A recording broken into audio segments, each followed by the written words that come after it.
Albert Einstein once said, everybody's a genius, but if you judge a fish by its ability to climb a tree, it will live its whole life believing that it is stupid. Ladies and gentlemen of the jury, today on trial we have modern day schooling. Glad you could come. Not only does he make fish climb trees, but also makes them climb down and do a 10-mile run. Tell me, school, are you proud of the things you've done?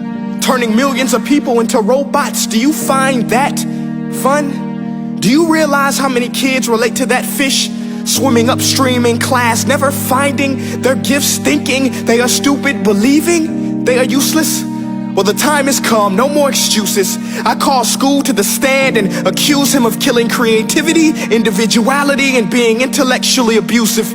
He's an ancient institution that has outlived his usage. So, Your Honor, this concludes my opening statement, and if I may present the evidence of my case, I will prove it. Proceed. Exhibit A. Here's a modern day phone. Recognize it? Here's a phone from 150 years ago. Big difference, right? Stay with me. Here's a car from today, and here's a car from 150 years ago. Big difference, right? Well, get this. Here's a classroom of today, and here's a class we used 150 years ago. Now, ain't that a shame? In literally more than a century, nothing has changed. Yet you claim to prepare students for the future? But with evidence like that, I must ask, do you prepare students for the future or the past? I did a background check on you and let the record show that you were made to train people to work in factories, which explains why you put students in straight rows, nice and neat, tell them sit still, raise your hand if you want to speak, give them a short break to eat, and for 8 hours a day, tell them what to think. Oh, and make them compete to get an A letter which determines product quality, hence grade A of meat. I get it. Back then, times were different. We all have a past. I myself am no Gandhi. But today, we don't need to make robot zombies. The world has progressed. And now we need people who think creatively, innovatively, critically, independently, with the ability to connect. See, every scientist will tell you that no two brains are the same. And every parent with 2 or more children will confirm that claim.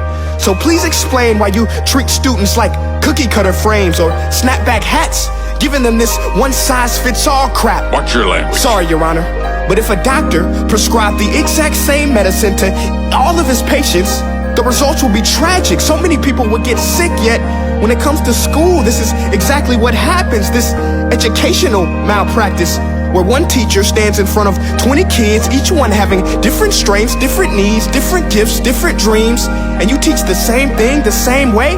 That's horrific. Ladies and gentlemen, the defendant should not be acquitted. This may be one of the worst criminal offenses ever to be committed. And let's mention the way you treat your employees. Objection. Overruled. I want to hear this. It's a shame. I mean, teachers have the most important job on the planet, yet they're underpaid? No wonder so many students are short-changed. Let's be honest, teachers should earn just as much as doctors, because a doctor can do heart surgery and save the life of a kid, but a great teacher can reach the heart of that kid and allow him to truly live. See, teachers are heroes that often get blamed, but they're not the problem. They work in a system without many options or rights. Curriculums are created by policymakers, most of which have never taught a day in their life. Just obsessed with standardized tests. They think bubbling in a multiple choice question will determine success. That's outlandish. In fact, these tests are too crude to be used and should be abandoned, but don't take my word for it.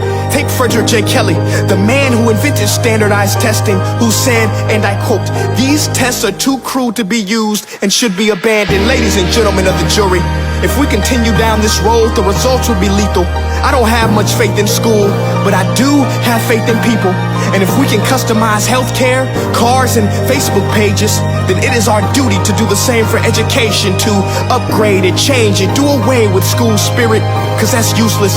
Unless we're working to bring the spirit out of each and every student, that should be our task. No more Common Core. Instead, let's reach the core of every heart in every class. Sure, math is important, but no more than art or dance. Let's give every gift an equal chance. I know this sounds like a dream, but countries like Finland are doing impressive things. They have shorter school days, teachers make a decent wage, homework is non-existent, and they focus on collaboration instead of competition. But here's the kicker, boys and girls. Their educational system outperforms every other country in the world. Other places like Singapore are succeeding rapidly. Schools like Montessori, programs like Khan Academy, there is no single solution. But let's get moving, because while students may be 20% of our population, they are 100% of our future. So let's attend to their dreams, and there's no telling what we can achieve. This is a world in which I believe, a world where fish are no longer forced to climb trees. I rest my case.